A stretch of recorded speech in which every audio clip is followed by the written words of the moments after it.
The IMF, it's making its way into the Greek debate, but will it help or hurt the problem? We partner now with the FT to bring you Lex on Bloomberg. You got a sneak peek at the Financial Times' flagship column a day early.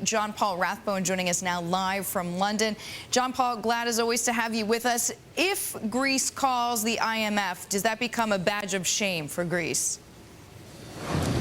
I don't think so. If it's allowed to, in inverted commas, 4 out of 5 IMF members have called on the fund at some point or other in its history.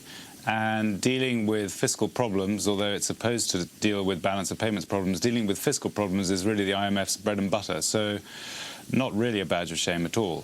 So, I mean, what might be the terms of a Greek loan if it's the IMF that gives it? Greece can borrow up to 200 times its quota, which is roughly $200 billion. So there's a huge pool of liquidity to tap. Not that Greece would ever go that far or need to go that far. Also, the terms should be relatively attractive. It'll probably borrow 3 to 5 year money at about 3.25% to 4.25%. And given that 5 year bonds, Greek bonds, are trading at about 5.5% now, that sounds like rather good money to me. What are the potential drawbacks? Well, the potential drawbacks are twofold. Sorting out the fiscal problem, Greece has already made very good mileage there.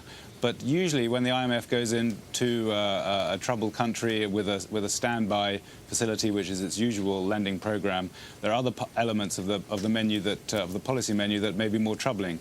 And one of these is devaluation, which has hitherto been more or less a verboten subject amongst European politicians. And the second one is debt rescheduling. And here the comparison with Ireland is rather instructive.